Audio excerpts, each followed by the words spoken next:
House Ways and Means Committee Chairman Jason Smith, and he joins us right now. Chairman, thank you for joining us. I got to tell you, nothing makes me more irate than the idea that they're being retaliatory. They're retaliating, I should say, against a whistleblower who's done it the right way, a valiant public servant, highly credible, and yet the idea that he is actually being retaliated against. What's your reaction? What's happening next?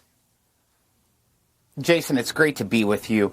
Let's put the record out. If you look at where we got to where we are today, we have two whistleblowers. One that came public, and the other one we released their sworn testimony as well. Both of those whistleblowers claim that they have now been retaliated, and that's in fact what we're looking into in the House Ways and Means Committee, because whistleblowers are protected by federal law. They are protected by Congress. In my very first week as chairman of the Ways and Means Committee, I set up the whistleblower hotline so any employee at the IRS could contact us to let us know of anything that we should be aware of or that we should be looking into. And in fact, this is where we're getting a lot of this information.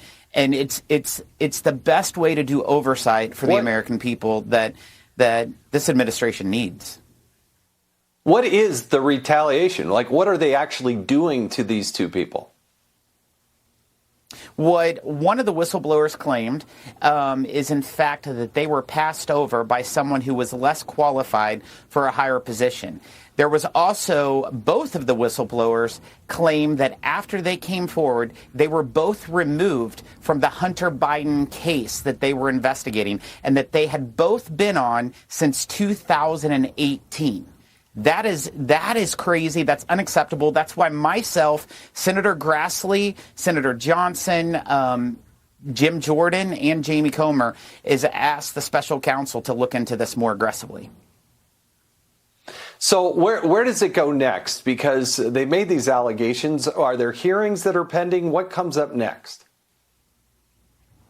Great question. In fact, we sent a letter, myself, Jim Jordan, Jamie Comer, asking for over a dozen of individuals to come before our committees for testimony. Some are FBI agents, some are Secret Service agents, some are IRS investigators, and some are Department of Justice prosecutors and other associates. We've asked them to respond to us by July 13th so that we can get open public testimony.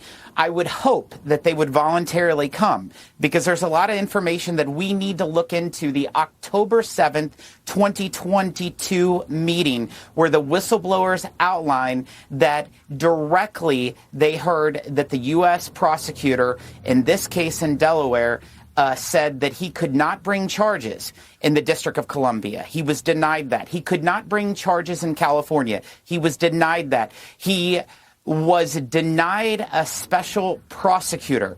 Yet you have the Attorney General of the United States saying that he has true independence. The facts aren't lining up. That's why we need to hear from additional people that was in that meeting and to see if all these conversations are coming together.